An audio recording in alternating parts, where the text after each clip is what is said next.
Bismillahirrahmanirrahim. Assalamualaikum warahmatullahi wabarakatuh. Alhamdulillahi rabbil alamin. Alhamdulillahilladzi arsala rasulahu bil huda wa dinil haqqi liyudhhirahu 'alad dini kullih. Arsalahu basyiran wa nadhira wa da'iyan ilallahi bidnihi wa sirajan munira. Asyhadu an la ilaha illallah wahdahu la syarikalah syahadatan a'adaha liliqa'ihi dukhra wa asyhadu anna Muhammadan abduhu wa rasuluhu arfa'ul bariyati qadra. Allahumma sholli wa sallim ala sayyidina Muhammadin wa ala ali sayyidina Muhammad amma ba'. Hadrati muhtaramin, para sepuh, para alim ulama, wabil khusus sesepuh kita, pimpinan kita Bapak Afifi yang alhamdulillah hadir bersama kita di siang hari ini. Semoga selalu dilimpahkan kesehatan oleh Allah Subhanahu wa taala dan dapat memimpin Telkom ini dengan lebih baik lagi ke depan, dan PT Telkom menjadi BUMN yang sehat sehingga bisa sumbangsih dividennya terhadap negara di atas 50 triliun. Amin. Puji syukur alhamdulillah di siang hari ini kita bisa bersilaturahmi.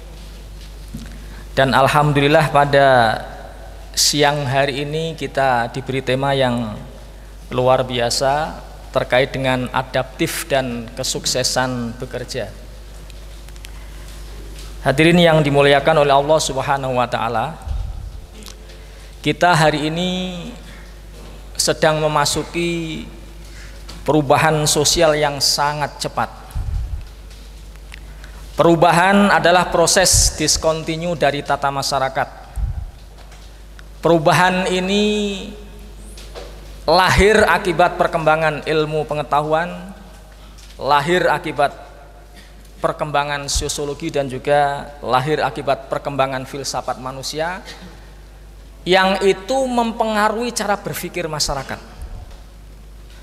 Proses discontinue dari tata masyarakat ini juga menentukan standar baru, menyangkut selera, menyangkut mutu, menyangkut standar yang ditetapkan oleh masyarakat.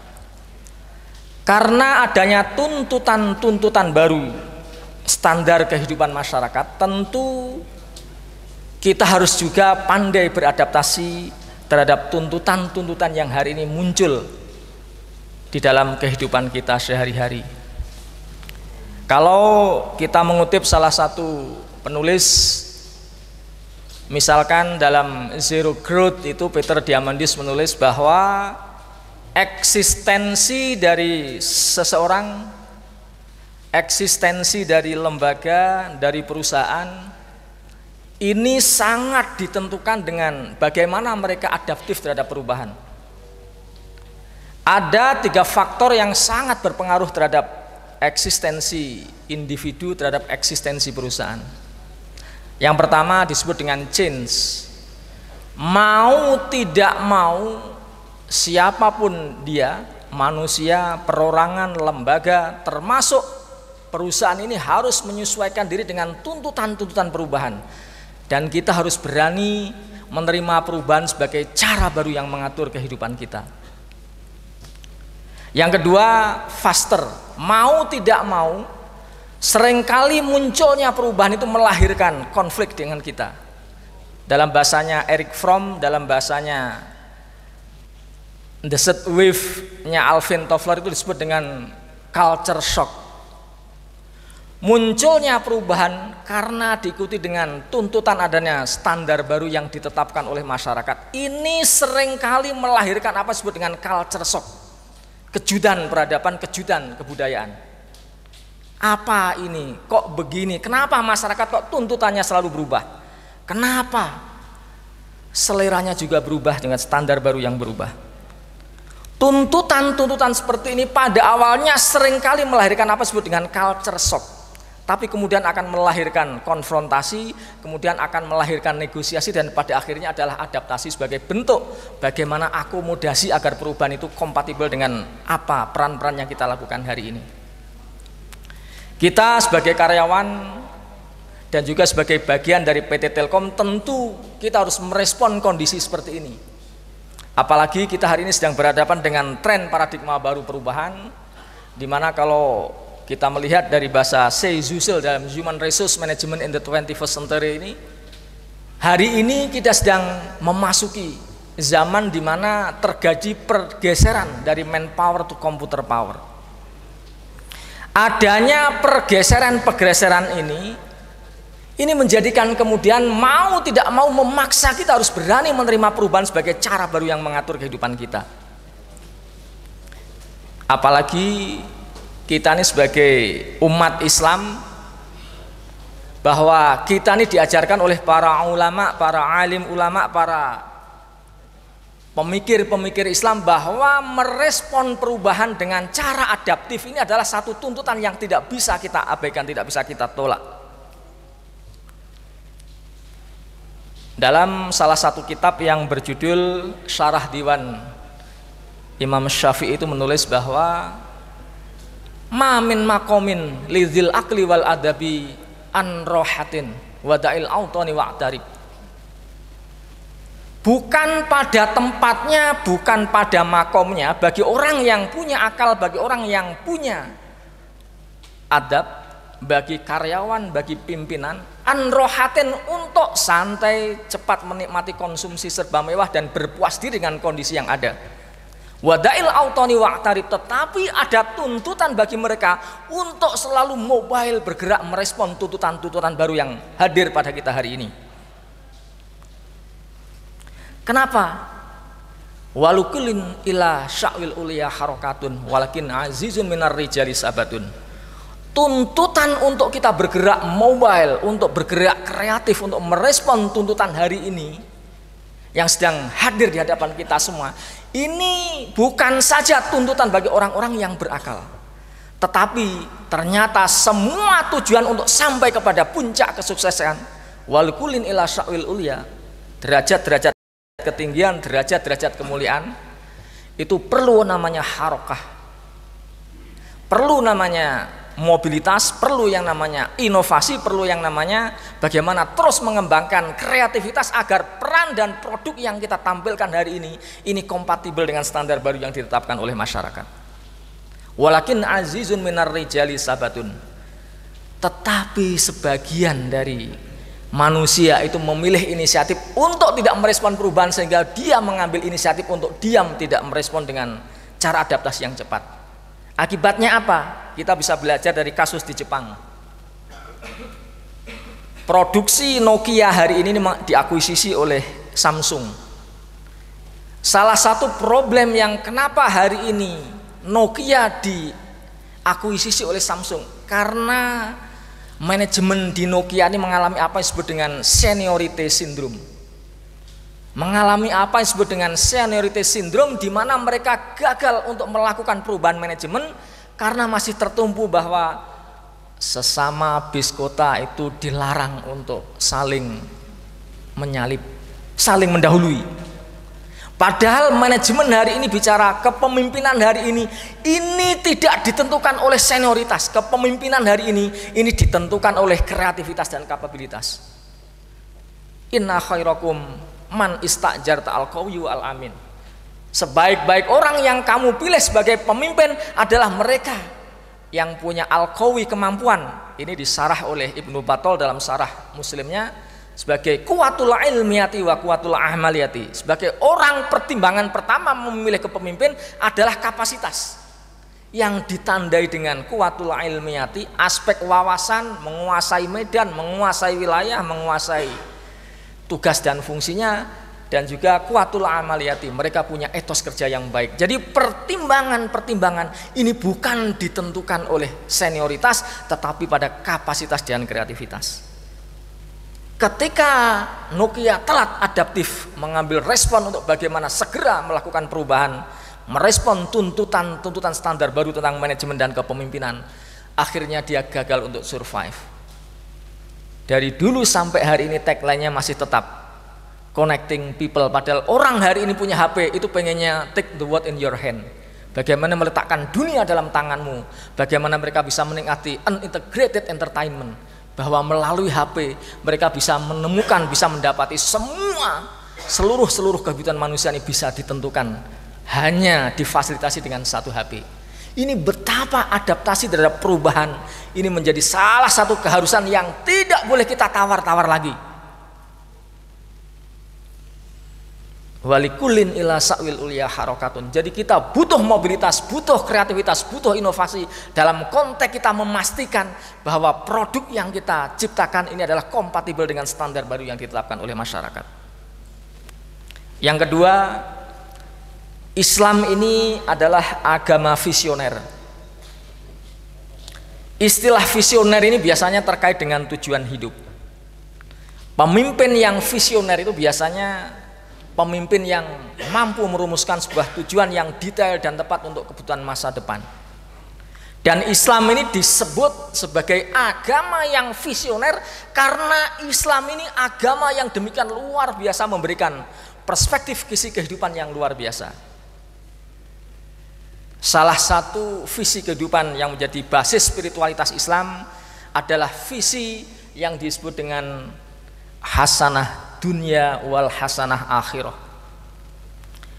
Islam mengajarkan bahwa ini menjadi permintaan, menjadi seruan yang sangat luar biasa yang sebagaimana disebut dalam Al-Quran, minhum may yaqulu rabbana atina fid dunya hasanah wa fil akhirati hasanah wa qina adzabannar. Sebagian dari mereka mengatakan, Rabbana atina fid dunya hasanah, ya Allah ya Tuhan kami, berilah kami kebaikan dunia dan juga kebaikan akhirat serta jauhkan kami dari siksa api neraka. Maksud dari hasanah dunia, visi dari hasanah dunia di sana ini dipahami oleh para mufassir sebagai halatun hasanatun minan nikmati wa taufiqi wal afiyati. Visi hasanah dunia ini adalah kondisi yang baik dalam kehidupan yang ditandai dengan badan yang sehat, kondisi yang baik, dan juga cukup sandang pangan. Jadi tabungannya cukup, badannya sehat, dan kita cukup sandang pangan. Ini disebut sebagai visi hasanah dunia. Tetapi visi kehidupan dalam Islam itu bukan saja seseorang puas dalam konteks menikmati kebahagiaan dunia saja, tetapi ada visi masa depan yang disebut dengan visi hasanah akhirah, yaitu halatun hasanatun minar rahmati wat taufiqi wal ihsani. Karena yang paling penting dalam kehidupan ini harus ada keseimbangan, bukan saja kita memperoleh kehidupan dunia yang baik, tetapi akhirat pun kita harus juga baik, yang ditandai dengan halatun hasanatun minan najati wal ihsani, yang ditandai dengan bahwa kita nanti termasuk orang-orang yang naja, orang-orang yang selamat, orang-orang yang memperoleh rahmat dari Allah Subhanahu wa taala, dan kita termasuk orang-orang yang memperoleh tempat yang baik di sisi Allah Subhanahu wa taala. Ini merupakan visi kehidupan yang tidak bisa kita abaikan. Bahkan basis spiritualitas kita juga didasarkan kepada visi bagaimana manusia ini adalah gabungan antara peran khalifatullah fil ard, tapi pada saat yang lain dia adalah ibadullah. Tidak boleh dinafikan salah satunya ataupun kita perlakukan secara timpang. Ini harus menjadi satu kesatuan dalam konteks membangun totalitas dari muslim yang sejati, totalitas dari kepribadian yang utuh. Wa id qala rabbuka lil malaikati inni ja'ilun fil ardi khalifah. Khalifah ai baldan yakhlufullah khalfan yakhlufullah fi imaratil ard. Manusia ini ditunjuk, dipilih oleh Allah Subhanahu wa taala sebagai penggantinya Allah, ai khalfan yakhlufullah fi imaratil ard. Dia yang harus memanage semesta ini. Wa angsakum minal ardi wasta'marakum fiha. Allah yang menjadikan manusia dari tanah dan dia yang meminta manusia ini untuk memakmurkan. Betapa manifestasi dari kesatuan antara fungsi-fungsi kekhalifahan, fungsi-fungsi abad ini harus menyatu dalam konteks totalitas kita sebagai manusia. Ini menjadi perhatian yang menarik bagi kita semua, apalagi kita sebagai karyawan, kita sebagai pimpinan, kita sebagai entitas dari BUMN yang sangat luar biasa ini, bahwa kita manifestasi totalitas kita dalam bentuk bekerja ini harus dipahami sebagai bentuk manifestasi ibadah kita kepada Allah Subhanahu wa taala. Ibadah bukan saja dipahami sebagai bentuk kepasrahan total saja, tetapi dalam manifestasi ibadah di sana ada liyahdo'uli, ada liya'buduli, dan yang paling tinggi ada namanya liya'rifuni. Bahwa kita nih harus tahu bagaimana selain kita taat dengan aturan-aturan perusahaan, taat dengan aturan-aturan SOP perusahaan, kita harus tahu yang namanya liya'rifuni. Bagaimana dengan kita hadir sebagai karyawan, kita hadir sebagai pimpinan, ini memahami betul bagaimana visi perusahaan ke depan, sehingga apa yang kita tuju, apa yang kita lakukan ini betul-betul manifestasi dari bentuk entitas spiritualitas kita menghamba kepada Allah, baik itu merupakan peran kekhalifahan maupun dari peran kita menghamba kepada Allah Subhanahu wa taala. Dan yang ketiga, hadirin wal hadirat, adaptif terhadap perubahan ini juga harus disertai dengan inovasi, kreativitas. Karena hari ini dengan perubahan yang semakin cepat, masyarakat kita ini tuntutannya juga semakin tinggi, tuntutannya lebih praktis, meminta segalanya, pengen segalanya serba terbaik. Tentu ini menjadi challenge dan tantangan kita semua. Dalam konteks seperti ini, inovasi sebagai cara dalam konteks menghadirkan sesuatu yang baru, ini harus menjadi pondasi visi pekerjaan kita bersama, dalam konteks memastikan bahwa produk dan layanan yang kita berikan ini kompatibel dengan tuntutan hari ini yang berkembang. Dan yang lebih penting, proses adaptif ini harus berlangsung secara terus-menerus dengan prinsip perbaikan dan pembaharuan. Ada nilai-nilai baru yang terus berkembang, ada sistem-sistem nilai yang terus berkembang. Oleh sebab itu kita harus bagaimana bisa memastikan melalui adaptasi nilai-nilai adaptif ini kita bisa menggunakan prinsip yang selama ini menjadi pegangan para santri, menjadi pegangan para pesantren, al-muhafadzatu alal qadimis sholeh wal akhdu bil jadidil aslah. Kita harus tetap prinsip-prinsip, nilai-nilai, budaya-budaya yang itu sudah memperkuat kinerja kita, memperkuat bagaimana kekuatan organisasi kita. Ini harus kita pelihara sebagai sumber daya, sebagai pondasi yang kuat untuk kita terus melangkah ke depan. Tetapi pada saat yang sama kita harus juga berani mengakomodasi hal-hal baru, nilai-nilai baru yang lebih transformatif, yang lebih inovatif, yang itu lebih bisa memastikan bahwa apa yang kita lakukan hari ini bisa memenuhi kebutuhan dan selera publik. Tuntutan perubahan yang hari ini mau tidak mau harus kita respon, kita jawab dengan kinerja kita. Bapak Ibu yang dimuliakan oleh Allah Subhanahu wa taala, barangkali apa yang kita sampaikan di siang hari ini bisa sedikit memberi tambahan kepada kita semua, bahwa perubahan itu harus kita mulai, harus kita putuskan. Adaptasi itu harus kita mulai dari diri kita sendiri. Kita ini tidak boleh lagi, bukan masanya hari ini kita menutup diri. Innallaha la yughayyiru ma biqaumin hatta yughayyiru ma bi anfusihim.